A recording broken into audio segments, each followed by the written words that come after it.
Okay, so our country, Ghana, currently ranks 135 out of 186 countries on the 2013 Human Development Index. Ghana is described as a food deficit country. The recent discovery of oil, coupled with positive economic development in 2010, led to the classification of the country as a lower middle income country. However, the northern part of Ghana continues to remain poor. 4 out of 10 children under the age of 10 are chronically malnourished. In essence, or in total, 5% of the total population of Ghana is hungry. Our guest on Diplomatic Call tonight is the country director of the World Food Programme, Pepper Bradford, and prime on our agenda tonight is to talk about the global mandate of the World Food Programme as well as its operations in Ghana. Let's take a quick break. Let's all diplomatically warm ourselves up for the discussion ahead. I'll come back and we'll set the ball rolling. Stay with us. So welcome back. It's still Diplomatical, and like I said before the break, our guest tonight is the country director of the World Food Programme, Pepper Bradford. Madam, great having you on the show. Thank you very much. And how have you been? I'm very good. Thank you very much. And now let's start by talking about the global mandate of the World Food Programme. Tell us all about it. Well, UNWFP, of course, was evolved from the Bretton Woods meetings in post-World War II, and it was essentially an organization stemming from the Food and Agriculture Organization, the FAO, to deal with delivering food to those that didn't have adequate food globally. And it, of course, has evolved tremendously over that time. So essentially, as we describe it, our global mandate is to end hunger. It's obviously a very, very difficult and challenging goal. And we have now just launched our strategic plan for 2014 through to 2017 with a broad range of activities which we will undertake to try to address. I'm sure you'll be telling us more about that, but I mean, as far as the Millennium Development Goals are concerned, how would you assess the impacts of the World Food Programme? I mean, vis-a-vis your successes and challenges. Well, I think that we should acknowledge not only globally, but also here in Ghana, that tremendous progress has been made over the last 10 to 20 years. And since the Millennium Development Goals were formed in the year 2000, Ghana itself has laid claim to already having poverty well before the end of the Millennium Challenge, which is 2015. So much has been done, but we need to also focus our energies and make sure that very important goals that haven't been achieved, and in some respects we are rolling backwards on, we need to now double our efforts and focus ourselves on. No, I'm very sure much of the work of the WFP is tailored around the African continent, where of course poverty keeps rising instead of decreasing. Have African governments in general been helpful or supportive as far as your efforts is concerned in eradicating hunger on the continent, before we start talking about Ghana? Yes, absolutely. WFP does not work without, essentially it works with support and on the invitation of the government. So we do not work in any countries where the government isn't itself very committed to reducing and eliminating hunger in their country. I want to say that with specific reference to the refugee population, this is a group of people that don't have governments that are necessarily able to speak for those.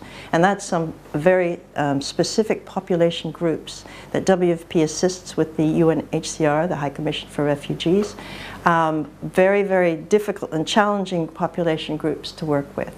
So, just to set that group apart. Apart from those, we have a tremendous amount of support, and we have a number of these countries and governments, including Ghana, is sitting on our executive board, assisting making decisions on how we will form and continue to evolve the agency to be the most effective at reducing hunger in the world. I see. Now let's come back to Ghana. How long has the WFP been in Ghana? We have been here almost 50 years. And would you say its efforts has largely been successful? And we all still know that 5% of Ghana's total population continues to be hungry.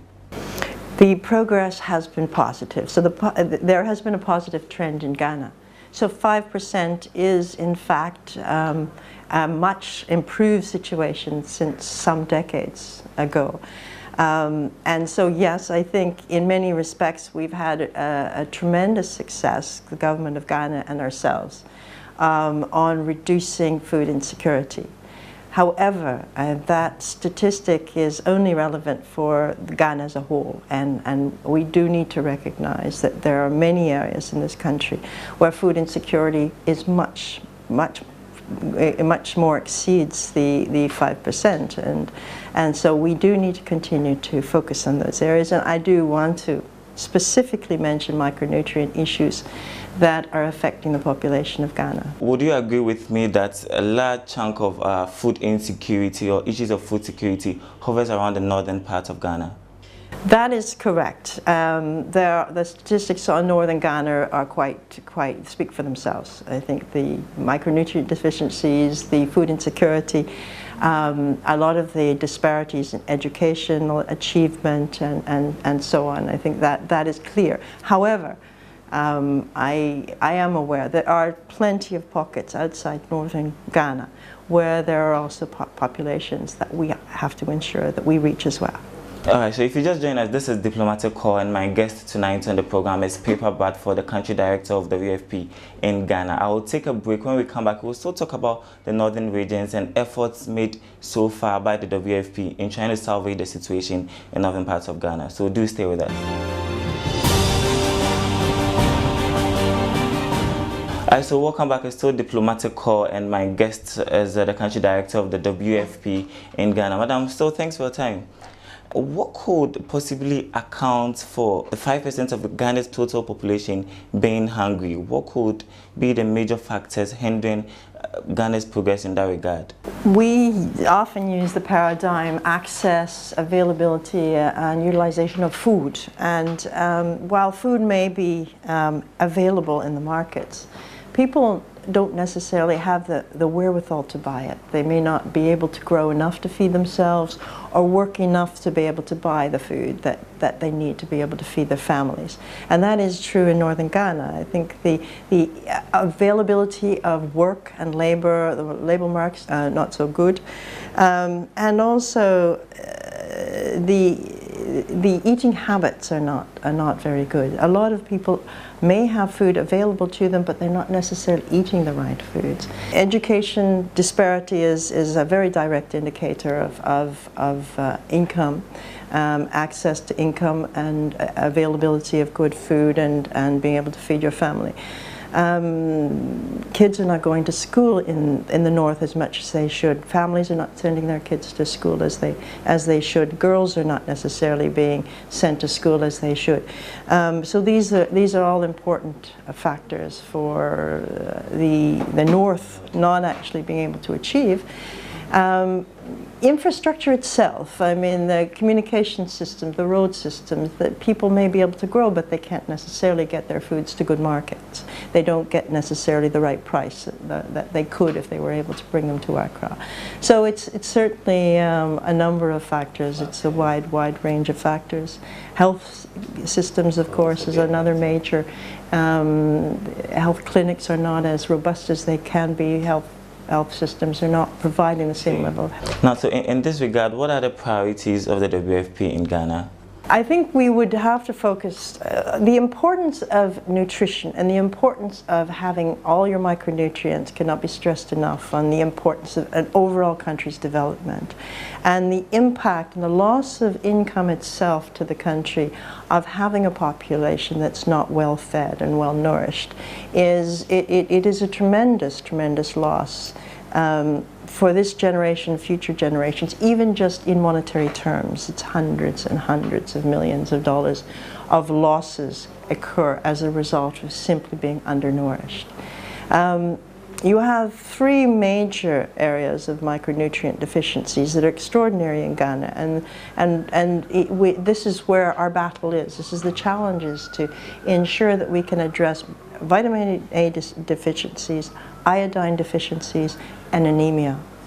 These three, iodine itself has a very absolute direct measurable impact on intelligence. And if a child under the age of 2 is not getting iodine, they will never be able to grow and meet their full potential. Vitamin A deficiencies have another important effect on people's health and also on eyesight. Anemia is one very tragic issue in Ghana, where you've got statistics that are not improving. Women die every year.